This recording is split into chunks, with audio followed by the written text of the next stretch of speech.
Capítulo 9. Fuerza. Sin embargo, es conveniente ser cauteloso. La indiferencia, es cierto, no produce angustia, y el entusiasmo precipitado, según las buenas costumbres, no es más que una ebriedad moral. Byron Don Juan, versión en español. Es muy probable que hayas asistido a una obra de teatro que te pareció agradable y sin embargo no te impactó ni atrapó toda tu atención. En la jerga teatral se diría que los actores no superaron la interpretación haciendo referencia a que su mensaje no superó la escenografía ni las expectativas de la audiencia. No hubo ningún tipo de conexión entre ellos y el público, ni un golpe final. Su mensaje no tuvo fuerza. Por supuesto, todo esto es un desastre, no solo en lo que se refiere a saber caracterizar a los personajes de las grandes letras, sino también en el caso de los oradores públicos en el escenario. Todo discurso público debe causar emoción en la audiencia y si logra golpearla, si la expresión es adecuada, no habrá ningún tropiezo que impida que el mensaje tenga el impacto para el cual fue enviado. Al contrario, vivirá por mucho tiempo en la mente del oyente. ¿Qué es fuerza? Algunas de las palabras más obvias guardan dentro de sí significados secretos. Esta es una de ellas. Para comenzar, debemos reconocer la diferencia que existe entre fuerza interna y externa. Una es la causa y la otra es el efecto. Una es espiritual y la otra es física. En este tema en particular, la fuerza animada difiere de la fuerza inanimada, ese poder del hombre que fluye desde dentro y se expresa en lo exterior. Por muy susceptible que sea a los estímulos externos, la verdadera fuente de poder del ser humano radica en sí mismo.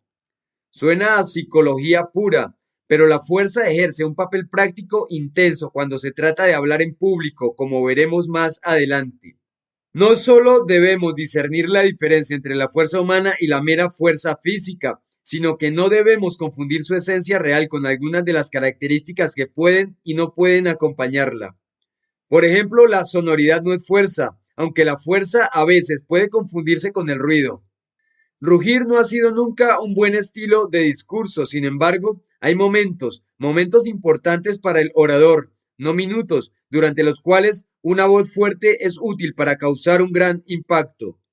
La fuerza no es un movimiento violento, pero podría resultar siéndolo. Hamlet les aconsejó a sus actores que el movimiento de vuestra mano no corte el aire, usad vuestra mano suavemente, porque en el mismo torrente, tempestad y, como diré yo, torbellino de vuestra pasión, debéis adquirir y engendrar una templanza producida por vuestra suavidad. Oh, me ofende el alma oír a un robusto chiquillo patear, gritar y gritar con desafuero entre sus harapos, ensordeciendo a los lugareños. Ese infante en gran parte no es capaz de otra cosa que brindar un inexplicable y ruidoso espectáculo. Yo haría como Herodes, que ese tal fuese azotado. Orad para evitarlo. Tampoco seáis demasiado mansos. Dejad que vuestra discreción sea lo que os guíe y adapta vuestra acción a la palabra y la palabra a la acción. Con esta observancia especial tampoco exageréis en vuestra modestia, porque nada de lo que hagáis con exageración es provechoso. La fuerza es a la vez una causa y un efecto. La fuerza interior que debe preceder a la fuerza exterior es una combinación de cuatro elementos que actúan progresivamente. En primer lugar, la fuerza surge de la convicción. Tú debes estar convencido de la verdad o de la importancia o del significado de lo que estás a punto de decir, antes de que puedas decirlo con adecuada contundencia. Debes mantenerte fuerte en tus convicciones antes de que seas capaz de atrapar a tu audiencia. La convicción convence. En un artículo publicado en Saturday Evening Post, Winston Spencer Churchill le atribuyó gran parte del éxito en la plataforma pública de Churchill y Roosevelt a su entrega contundente del mensaje.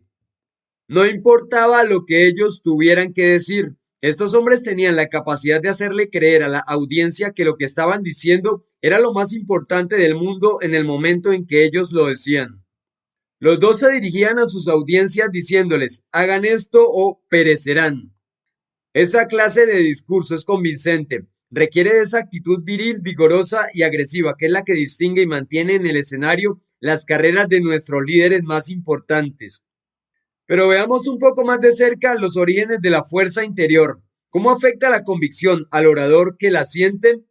Hemos respondido a la pregunta con la misma pregunta. La convicción produce tensión emocional. Observa las imágenes de Theodore Roosevelt y de Billy Sunday en acción. Acción es la palabra.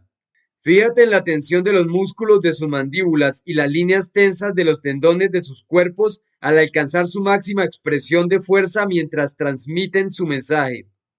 Es esta tensión de los músculos del cuello del orador al hablar la que hace que el público sienta, casi vea, la reserva de poder que hay en él. De alguna manera realmente maravillosa, es más lo que el orador no dice ni hace lo que revela su dínamo interior. Cualquier cosa puede surgir de tanta fuerza acumulada una vez que sale al exterior. Ese poder que espera en los labios del orador para decir la siguiente palabra es el que mantiene alerta a cualquier audiencia. Después de todo, es cuestión de virilidad. Una muñeca de peluche no tiene convicciones, ni hay en ella tensión emocional. Al manifestar toda esa convicción y tensión, la audiencia se involucra. Tener un propósito específico es la columna vertebral de la fuerza. Sin propósito, el discurso es endeble. Tal vez sea bueno, pero le hará falta fuerza. Aférrate al propósito de tu discurso y tu audiencia se aferrará a ti. Finalmente, toda esta combinación entre convicción, tensión, propósito es inútil, a menos que resulte en propulsión.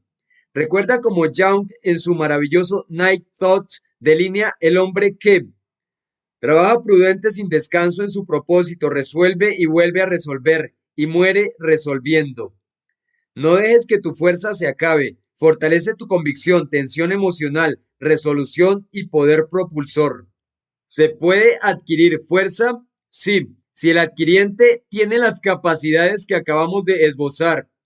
Convivir con su tema hasta que esté convencido de su importancia. Si tu mensaje no te emociona a ti mismo ni te produce tensión, busca la manera de encontrar fuerza y poder en lo que vas a decir. Cuando un hombre se enfrenta a la necesidad de saltar por encima de un obstáculo, no espera a tener la inspiración de hacerlo, sino que se lanza dando un salto rápido y alto por el aire hasta sobrepasarlo. Vale la pena reiterar esta verdad. El hombre interior es el factor final. La audiencia o incluso el orador mismo pueden añadir el fósforo. Poco importa quién lo haga, lo importante es que haya fuego. Sin embargo, no tendrás ninguna fuerza si el fuego ha salido debajo de la caldera.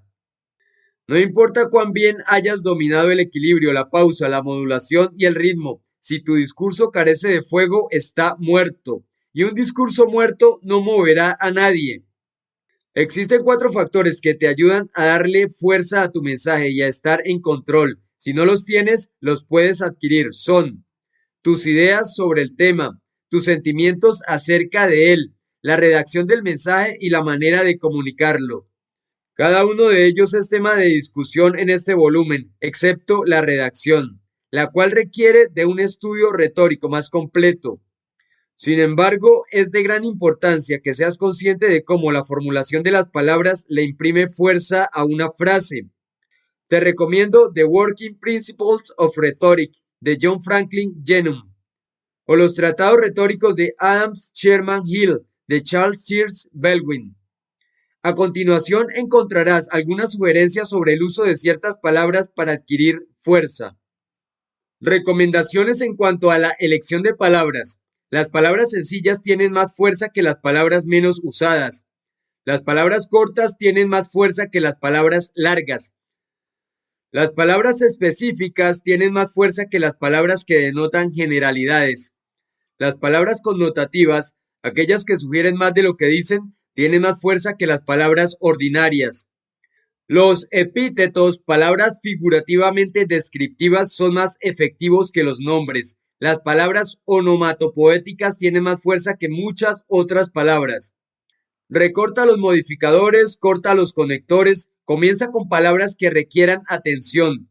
Termina con palabras que indiquen distinción, dice el profesor Barrett Wendell. Elige las ideas fuertes sobre las más débiles para ganar fuerza por contraste. Evita elaborar oraciones demasiado estructuradas. Las oraciones cortas tienen más fuerza que las largas. Elimina cada palabra inútil y dales prominencia a las más importantes. Que cada oración esté bien condensada y llame la atención. Un lenguaje familiar pero no desgastado es más efectivo que una expresión altamente formal y erudita. Considera bien el valor relativo de las diferentes posiciones de las palabras dentro de la oración, de tal modo que puedas darles el lugar que les corresponda según las ideas que deseas acentuar. Pero diría alguien, ¿no es más honesto depender del interés inherente en el tema, de su verdad, de su claridad y sinceridad, y de la belleza del enunciado para ganar a tu audiencia? ¿Por qué no encantar a la gente en lugar de capturarla asaltándola? ¿Por qué utilizar la fuerza para transmitir un discurso público? Hay mucha verdad en tal apelación, pero esa no es toda la verdad. La claridad, la persuasión, la belleza, la simple afirmación de la verdad, todas son cualidades esenciales. De hecho, son partes definidas a tener en cuenta en la presentación contundente de cualquier tema, sin que éstas sean las únicas partes a tener en cuenta. La carne puede no ser tan atractiva como los helados, pero todo depende del apetito y del momento de la comida. Tú no puedes enviar un mensaje agresivo en pequeños golpes. No, necesitas dar golpes duros y rápidos. No puedes atacar el fuego de un público con grifos de amor. Dile a un teatro atestado de manera despreocupada, me parece que la casa está en llamas, y tu anuncio será recibido con una risa. Pero si dices, la casa está en llamas, los asistentes se aplastarán unos a otros tratando de llegar a las salidas de emergencia. El espíritu y la fuerza del lenguaje se definen con convicción. Ningún discurso inmortal en la literatura contiene expresiones tales como me parece, yo debería, en mi opinión, supongo, tal vez sea verdad. Los discursos que han de vivir para siempre en la mente colectiva han sido proclamados por hombres embebidos por el coraje de sus convicciones que pronunciaron sus palabras como quien dice una verdad eterna. De Jesús se decía que el pueblo lo escuchaba con alegría. ¿Por qué? Porque él les enseñaba como uno que tiene autoridad. Una audiencia nunca se conmoverá por lo que a ti te parece que es la verdad, ni por tu humilde opinión. Si honestamente puedes hacerlo, afirma tus convicciones como si ya fueran conclusiones. Asegúrate de anunciar tu verdad como si fuera inquebrantable. Exprésate con la mano de hierro y la confianza de un Cromwell. Afirma tus ideas con el fuego de la autoridad. Dilas como si fueran un ultimátum. Y si no puedes hablar con convicción, calla. ¿Qué fuerza pudo haber tenido ese joven predicador que, temiendo ser demasiado dogmático, exhortó a sus oyentes diciéndoles: mis amigos, porque supongo que lo son, parece ser mi deber decirles, no me queda de otra, que si no se arrepienten y abandonan sus pecados, por así decirlo, y vuelven a practicar la justicia, creo que estarán perdidos en gran manera. El discurso efectivo debe reflejar la era en que vivimos. Esta no es una era de aguas de rosas, y un discurso medio tibio y desganado no convence a nadie. Este es el siglo del movimiento de las comunicaciones. El buen comunicador debe insertar este espíritu en su discurso si quiere mover cualquier audiencia. Si vas a una obra de teatro en Broadway y te sientas en primera fila a disfrutarla, no una comedia, sino un emocionante drama, no te centres en la historia. Enfoca toda tu atención en la técnica y en la fuerza de la actuación.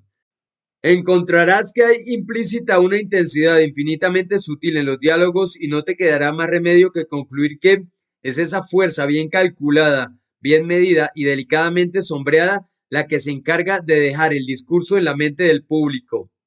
Un cañonazo golpeará a un pájaro contra el cristal de una ventana. Se necesita un rifle para disparar una bala a través de un cristal o para traspasar un roble. ¿Cuándo usar la fuerza? Una audiencia no es como el reino de los cielos. Los violentos no siempre la toman por la fuerza. Hay momentos en que la belleza y la serenidad deben ser las únicas campanas que existen en tu campanario.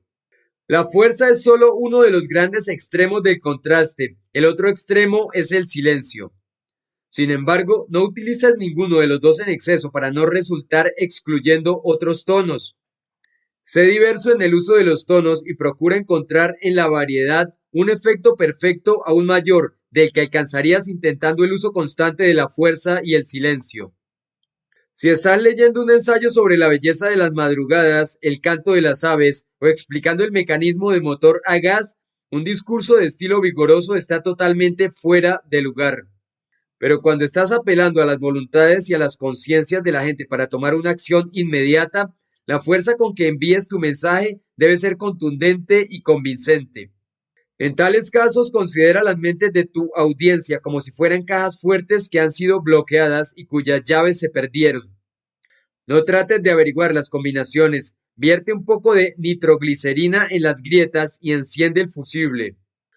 A medida que escribo estas líneas, un constructor en la calle está dinamitando unas rocas para sentar las bases de un gran edificio.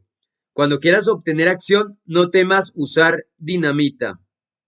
El argumento final para mostrar la efectividad de la fuerza en el discurso público es el hecho de que todo debe ser ampliado en el escenario. Por eso tan pocos discursos se leen bien en los informes de la mañana siguiente. Las declaraciones parecen toscas y exageradas porque no van acompañadas por la voz enérgica de un orador resplandeciente ante una audiencia atenta y entusiasta.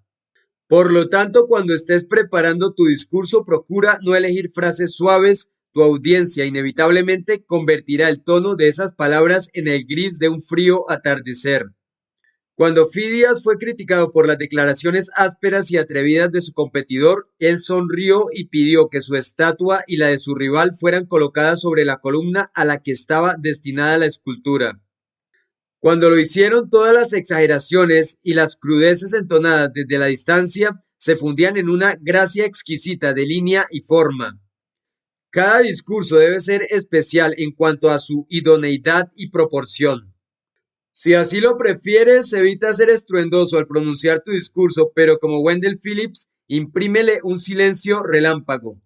Haz que tus pensamientos respiren y tus palabras ardan. Birrell dijo, Emerson escribe como un gato eléctrico que emite chispas y choques en cada frase.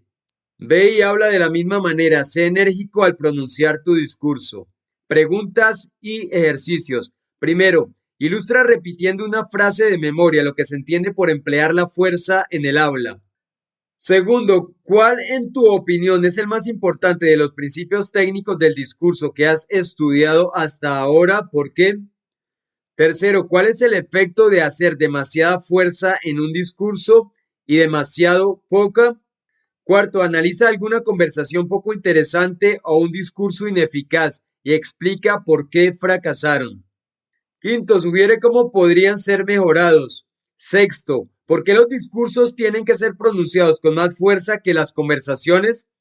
Séptimo, elige un discurso y léelo varias veces haciendo todo lo posible para lograr la mayor fuerza posible al pronunciarlo.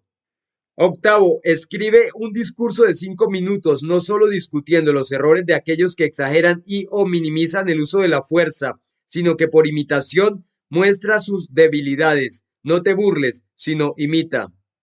Noveno, escribe una lista de 10 temas para hacer discursos públicos y explica en cuál parece que sea más probable que se requiera el uso frecuente de la fuerza. Décimo, en tu opinión, ¿los oradores se equivocan con frecuencia en el uso de demasiada o poca fuerza? Décimo primero, explica cómo las palabras anteriores describen debilidades en el discurso público. Décimo segundo, repítelos con todo el sentimiento que ellos requieren. ¿Cuál es el resultado?